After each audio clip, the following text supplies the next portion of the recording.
어서 오십시오. 아이고, 예, 예, 또 방송에서 처음 뵙네요. 예, 네, 예. 감사합니다. 예. 아, 이렇게 와주셔서 고맙습니다. 아, 불러주셔서 고맙습니다. 지난번에 이 교수님들 200여 분이 예, 예. 이제 그 시국선언 하셨는데, 그때도 굉장히 국민들이 마치 신선한 충격으로 굉장히 센세이션을 일으켰거든요. 근데 이번엔 더 크게 할 예정이라고 하는데, 이병택 교수님도 물론 거기 주축이시죠? 예. 아니, 첫 번에는 이제 제가 제안을 했고, 예, 시작을 해서 급하게 모으느라고 그리고 조국 청문회를 하니 안 하니 막 그래가지고 준비를 넉넉히 못하고 바로 네. 하느라고 뭐 한 200여 분 네. 저기 사인 받아서 했고요. 네. 이번에 이제 다른 주관하시는 교수님이 따로 계시는데 뭐 이번엔 규모가 상당. 예, 그 지금 오늘 아침 뭐 한 730여 명 며칠 사이에 모였고 예. 하루 사이에 뭐 한 200명 이상 늘어났다고 그럽니다. 그래서 그 1000여 명을 채워서 1000여 명. 뭐 아주 조만간 시국 선언을 다시 발표하는 그런 계획으로 지금 진행 중에 있습니다. 교수님이 이렇게 말하자면 들고 일어나는 예는 과거에 그렇게 많지 않았어요. 예, 뭐 학생들은 들고 일어났지만 교수님들은 대부분 좀 이렇게 만류하는 쪽인데 이제 교수님이 들고 일어나니까 이 이유는 가장 큰 이유는 뭐겠습니까? 뭐 누가 뭐라 그래도 국민이나 시장의 뜻과 다른 오기 정치하는 문재인의 그 아주 분열적 통치 방식이 큰 원인이겠죠. 시국선언은 뭐 옛날에도 지식인 시국선언은 쭉 있었고 특히 이제 우리나라 진보 진영이 잘하는 짓이죠. 잘해 왔습니다. 근데 그 조국 법무장관 임명은 뭐 우리가 진보 보수를 떠나는 이슈는 아니라고 생각해요. 그렇죠. 그래서 이거는 우리나라의 지도층 또는 사회 전체의 윤리의식이 뭐냐, 도덕이 뭐냐, 그리고 정부가 어떤 도덕적 권위를 가지고 국가를 이끌어야 되는 아주 근본적인 문제고, 시국선언을 발표하면서도 이제 저 같은 사람들, 저희도 부부가 이제 교수인데 사실은 어떤 직업이 특별히 더 도덕적이고 그럴 필요는 없는데 그래도 교수는 기본적으로는 교육자잖아요, 그죠? 교육자죠. 그래서 우리가 교육자, 성직자 이런 사람들한테 기대하는 바가 다른 이유는 윤리가 더 높이 우리가 기대를 하죠. 도덕적 잣대가 엄격해야 되는데 그분이 그 아주 독사의 혀처럼 다른 사람한테 그 공격했던 그 도덕적 자태하고 자신에게 적용했던 자태가 너무 다르고 더 안타까운 것은 이제 과연 그 학생들이나 우리 사회가 교수라고 하는 지식인 집단을 어떻게 볼 것인가 그리고 더더욱은 학생들은 과연 어떻게 생각할까 하는 거죠. 그래서 특히 이제 성실하게 논문을 쓰고 그 새로운 지식을 만들려고 애를 쓰는 그래도 우리 사회에서는 상당히 엘리트 집단들이 학자의 길을 가고 있고 특히 이제 뭐 제가 재직하고 있는 카이스트나 서울대학은 특히 그런 학생이 많잖아요. 근데 그 논문이 어떤 사회적 네트워크의 거래의 대상이 되고 이런 것들은 우리 사회가 뭐 전체적으로 불신이 높고 신뢰가 낮은 사회지만 이래서는 나만 하는 게 없겠다 사회적으로 그런데다가 대통령은 집권 이후로 그 촛불이라고 하는 광장의 민의로 탄생했다고 했지만 이 사회를 통합하고 국민의 역량을 미래를 준비하는 쪽으로 에너지를 쓰게 하는 게 아니라 계속 진영 논리에 의해서 반대파들을 억압하는 쪽으로 분열적으로 통치해왔는데 그거에 아주 거의 클라이막스 같은 사태인 것 같아요. 온 국민이 도덕적으로 또는 어떠한 법적 기준으로 봐도 왜냐하면 지금 온 가족하고 본인이 피의자잖아요, 그죠? 수사 대상의 피의자인데 그런 사람 보고 검찰 개혁을 해라, 사법 개혁을 해라. 이거는 도둑놈한테 뭘 지켜라, 뭐 그런 얘기하고 똑같은 거잖아요. 도둑놈한테 경찰까지 주고 어디 가서 도둑놈 잡아와라.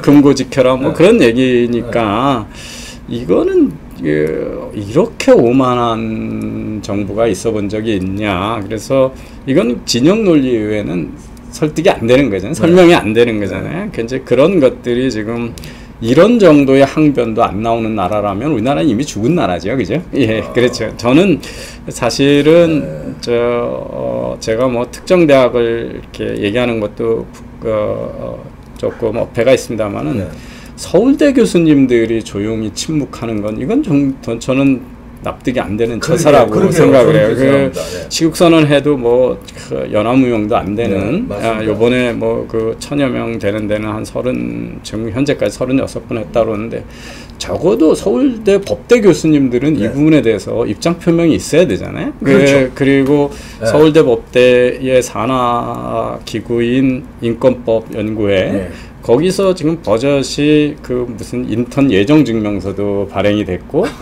그것도 조국의 아들 딸만 다른 양식의 인턴 증명서가 나왔고 그것도 내용은 아예 이 카피 앤 페이스트한 완전히 복제한 똑같은 내용의 근데 그 파일이 또 조국 컴퓨터에 있고요. 그러고요. 예, 그러고 그런 일들이 벌어졌는데 본인들이 가만히 있고 그리고 본인들이 법을 전공한 사람들이잖아요, 그죠? 그러면 이 사태가 조국 같은 사람이 법무부 장관 되는 것이 이게 법무부 장관 있던 사람마저도 가족이 이렇게 되면 본인을 제척해야 되는 게 보통 상식이 통하는 나라에 법치가 진행되는 나라에 관행이고 그게 당연한 절차인데 거기에 완전히 침묵하면서 다음에 법대생들을 받아서 법조인을 양성한다. 저는 그거는 정말 우리 사회에서 막말로 하는 법무조무사를 만드는 거지 법률 기술자를 만드는 거지 그게 우리 사회가 권위하는 그 존경하고 권위를 인정하는 법조인을 양성하는 일이 되겠냐. 이런 의미에서 저는 어떤 의미에서 서울대 교수들이 어떤 의미에서 이거는 대학이 죽은 거다. 이 대학 우리가 보통 이제 뭐 저는 그렇게 학교가 무슨 다른 집단보다 권위를 인정받거나 그런 건 없지만 학교는 특별한 대접을 사회적으로 받고 있거든요.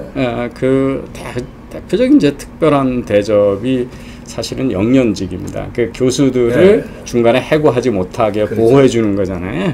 테뉴어라고 하죠. 정년 보장. 예, 정년 보장. 근데 이제 미국의 같은 완전 시장 경제를 지향하는 사회에서도 그 우리는 이제 65세가 있지만 미국 같은 데는 정년이 없는 자기가 하고 싶을 때까지 하는 이 영년직 그 테뉴어 보장을 하는 직업은 연방정부 대법원 판사하고 연구 중심의 교수밖에 없습니다. 근데 이제 이거는 뭐냐 하면 오랜 역사적 교훈 때문에 그런 거거든요. 대법원 판사가 자기 임명한 대통령의 뜻에 따라서 임의로 막 판단을 하면 법치주의가 존속될 수 없겠죠. 우리나라는 지금 사법부가 그러고 있지만 제대로 된 법치국가에서는 있을 수 없는 일이죠. 그래서 임명을 누가 했든 법의 정신에 따라 양심에 따라 재판하라고 대법원 판사를 누구도 해임 못하게 하는 아주 특권을 부여하고 있죠.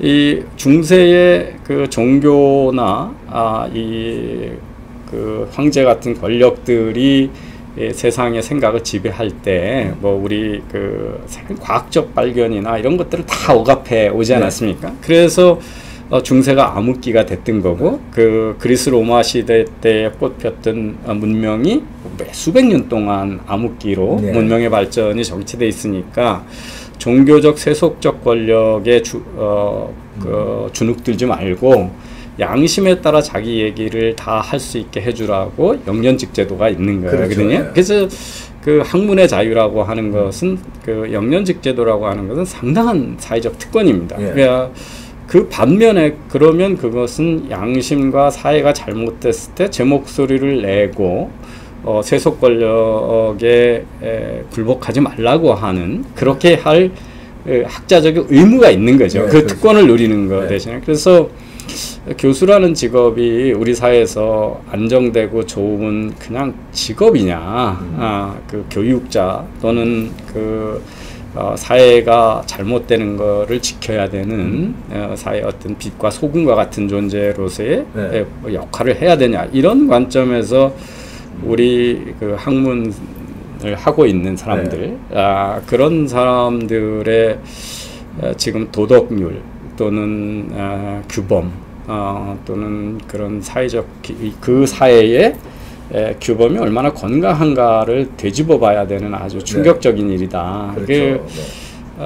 이 연구라고 하는, 우리가 연구라고 하는 것은 교수한테 성과를 재는 그냥 성과물일만이 아니라 없던 지식을 만들어내는 거잖아요. 그렇죠. 근데 지식은 사기를 치면 안 되는 거죠. 그죠? 그 지식을 믿고 어떤 일을 했을 때 사회적으로 어마어마한 파장이 있을 수가 있잖아요. 그 뭐 우리가 과거에 황우석 그렇죠. 박사가 뭐 줄기세포를 가지고 조작을 한다든지, 이번에 조국 딸내미가 개입했던 것도 어쨌든 의료 논문이잖아요. 그죠?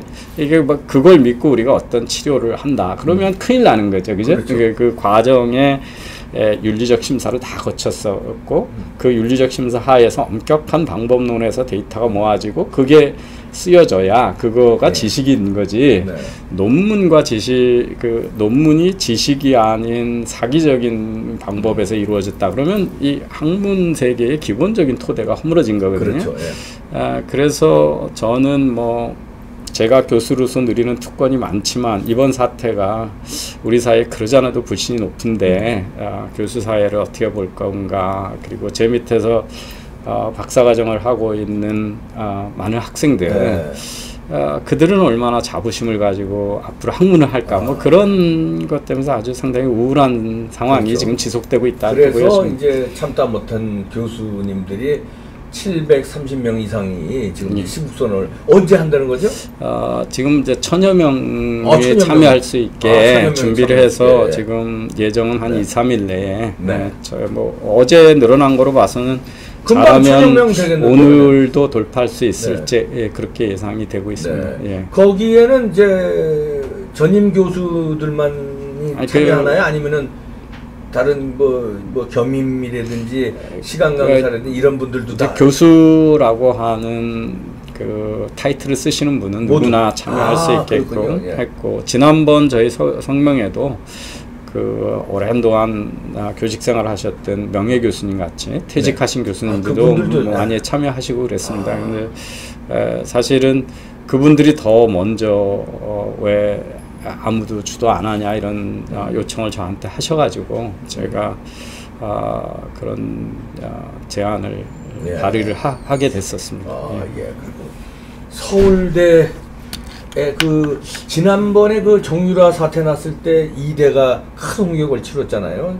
뭐 총장서부터 다 구속되고 이랬는데 이번에 서울대는 그렇게까지 진행이 안 되는 거고, 그 다음에 그때 이대는 뭐 굉장한 그 학생들의 말하자면 저항이 있었어요. 근데 지금 서울대가 뭐 3번의 촛불 집회는 했다고는 하지만 그 당시 때 비해서는 굉장히 규모도 작고 파괴력이 없는 것 같아서 이로 인해서 서울대의 말하자면 명예라고 그럴까요? 그동안에 서울대 하면 그래도 우리나라 최고의 학부였는데 명예가 큰 타격을 입을 수도 있겠다는 지적들이 나오고 있거든요. 아까 교수님도 이제 뭐 그런 얘기 조금 해주셨지만 아마 이런 차이는 좀 있는 것 같습니다. 그 입시 부정이 일어났다고 의심되는 거는 부산대하고 고려대학이고, 거기에 입시 부정이 그거는. 그러니까 서울대는 입시 부정에 사용된 가짜 서류를 만들어주고 그 부모가 서울대 교수인 부모가 고등학교 1학년 학생한테 논문이 그러니까 아빠인지 어머니인지 같이 협의했는지 모르지만 자기 네트워크를 향해서 가짜 스펙을 쌓게 참여했다 그런 거기 때문에 직접 입시 부정의 대상은 이제 다른 입장이지만 저는 만약에 도덕적 잣대를 댄다면 이게 더 나쁜 거 아닙니까? 더 나쁘죠. 왜냐하면 그 부모가 교수였기 때문에 둘 다 교수였기 때문에 우리는 그 정유라의 어머니가 어떤 사람인지 다 알잖아요. 그죠?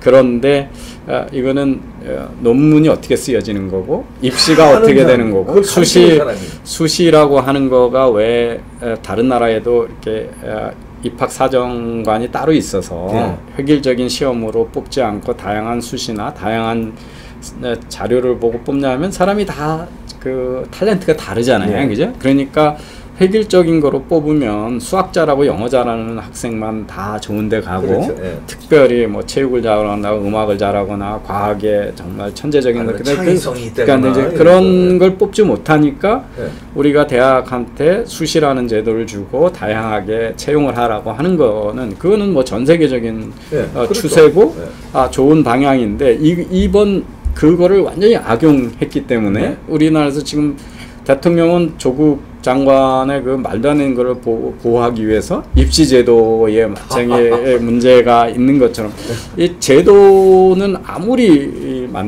좋게 만들어도 악용하는 사람은 늘 있는 거잖아요. 그렇죠. 그래서 뭐 미국에도 최근에 그 명문대학을 보내기 위해서 막 이렇게 SAT 성적 올리고 가짜 체육 해가지고 그 명문대학을 막 그 헐리우드에 있는 그런 배우들이 관여해가지고 그래서 그게 문제가 되는데 어느 사회나 이제 제도를 악용하는 사람인데 그 악용하는 사람이 그 제도권 안에 있는 사람들이라는 거죠. 그것도 예. 가장 대한민국에서 교육의 선도적인 모범을 보여야 할 서울대 교수. 그것도 법을 가장 법의 정신, 예. 사회적 법무장관 영어 이름은 디파트먼트 오브 저스티스잖아요. 그러니까 정의부죠. 정의. 사회적 정의를 실현해야 되는 그런 데서 그런 사람들이 저질렀다는 면에서는 훨씬 엄격한 잣대가 적용돼야 되는데 우리 사회는 어느 때부턴가 워낙 진영 논리가 팽배하다 보니까 상대한테 대는 분노나 그게 너무 달라져 가지고 어떻게 보면 이제 우리 뭐 전 세계적으로 학교는 비교적 진보적이고 좌파적인 성향을 띱니다. 그런데 그 정도가 좀 심해서 이렇게 똑같은 사안에 대해서 정유라 사건에 대응했던 분노하고 뭐 물론 그때는 이제 탄핵이라고 하는 다른 거하고 있지만 지금 조국 부부가 저지른 그 집단 사기극에 대해서 그 사회가 대하는 태도가 상당히 격차가 너무 심해서 그 조국에 동의하지 않는 사람한테는 우리 사회가 지금 어떤 사회적 자본 후위에 올려져 있는 건가, 대한민국의 토대가 얼마나 튼튼한가에 대해서 상당히 그 의심과 의구심을 가질 수밖에 없는 그런 혼란한 시대가 지속되고 있는 것 같습니다. 이제 교수님이시니까 이제 그렇지만 교수님이 아닌 일반 시민들은요 이번 사태에 대해서 굉장히 분노하고 있거든요. 예. 시국선언 정도가 아니라 야 이거 잘못하다가 이제 왜냐면 저렇게 부도덕하고 지금 교수님 설명하신 대로 말도 안 되는 짓을 저질렀는데 꿈쩍 않고 법무부 장관 임명을 하고 눈 하나 까딱 감고 거짓말을 청문회에서도 막 모르다 모르쇠로 하고 대통령은 그걸 임명하고 이렇게 나가는 나라에 아주 뭐랄까 질렸다고 그럴까요? 그러니까 지금 외국 같으면 예. 지금 뭐 트럼프 대통령도 그렇고 클린턴 대통령이 탄핵 발의를 받았을 때도 그렇고 닉슨 대통령도 그렇고 다 범죄가 뭐냐면 소위 사법정의 방해죄거든요. 그렇죠. 예, 그러니까 거의 별거 아닌 걸로 수사 중에 거짓말을 한 거예요. 그죠? 네. 수사 중에 검사 앞에서 거짓말한 죄입니다. 그래서 이건 뭡니까 도대체? 클린턴 대통령도 이게 섹슈얼 관계인데 섹스한 적이 없다 그랬다. 예. 그게 이제 탄핵 프로세스를 겪게 되는 과정인데 그 닉슨도 뭐 결국은 거짓말한 것 때문에 그죠. 이게 이제 아주 이거 사회가 정상적인 작동을 하려면 이런 그 법치가 되려면 그래서 법에 의해서 사회의 정의가 실현되려면 그 사법 과정의 거짓말쟁이는 엄격한 위증이나 거짓말이나 또는 수사를 방해하는 행위 이것들은 다 사회 정의를 방해하는 행위고 그러면 그 사회는 신뢰의 사회가 될 수가 없잖아요. 그래서 그걸 가장 엄하게 처단하는 건데 지금 뭐 하드디스크를 바꾸고 그 다음에 그 동양대 총장님한테 전화하고 했던 그 유시민, 김두관, 그 조국 다 사법정의 방해를 한 그렇죠. 그리고 증거인멸을 한 피의자들이잖아요. 네. 그냥 아주 단순하게 정말 지저분한 그 자범들이고 사회적으로 더 이상 용납되지 않아야 되는 그 사법 정의를 방해한 피의자들인데 네. 그 사람들이 네. 이제 법무장관이 되고 네. 그걸 임명하고 무슨 네.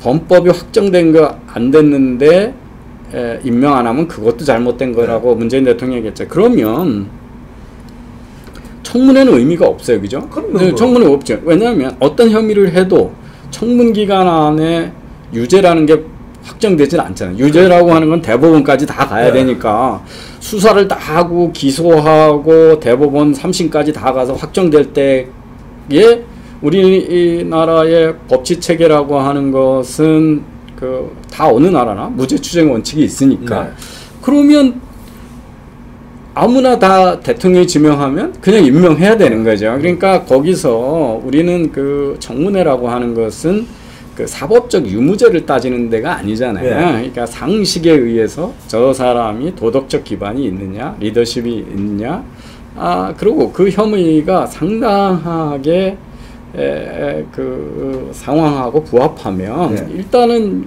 세상에 저는 너무 한심한 게 조국이라는 한 개인이 뭐가 그렇게 중요하다고 그래서 지금 벌써 한 달 동안 나라가 다른 모든 이슈를 잊어버리고 그 한 인간의 그것도 아주 도덕적으로 타락하고 오만하고 온 대국민 청년들한테 사기를 친 인간 하나 때문에 온 사회가 두 쪽이 나서 저는 얼마 전에 아까도 방송에서 이현주 의원 삭발하고 오늘 황교안 대표 삭발한다는데 이건 정상국가 아니거든요. 그죠? 예, 제1야당 대표가 삭발을 한다. 그리고 여성 국회의원들이 삭발을 한다. 그러고 보세요. 집권한 이후로 70대, 80대 노인들이 매주 광장에서 외치잖아요. 젊은 사람들도. 근데 이게 어떻게 한 나라의 지도자 대접을 받을 수 있는 통치 방법이에요. 그러니까 어떤 사안에 대해서 우리가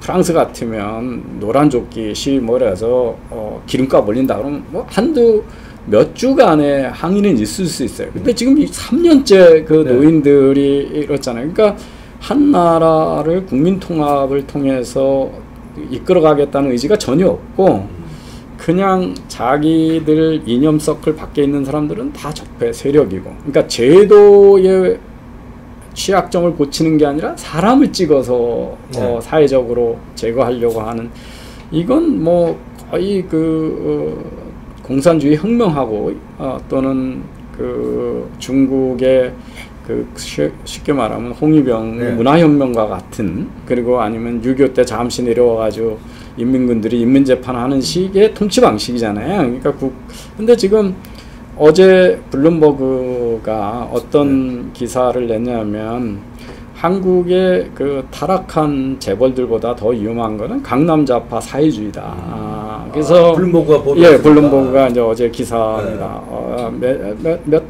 한 2달 전인가요? 한 달 전에도 한때 이제 전 세계에서 가장 역동적인 경제가 문재인 대통령의 2년 동안의 사회주의 실험에 의해서 아주 역동적인 동물적인 정신은 다 없어가고 그냥 계집에 갇혀 있다.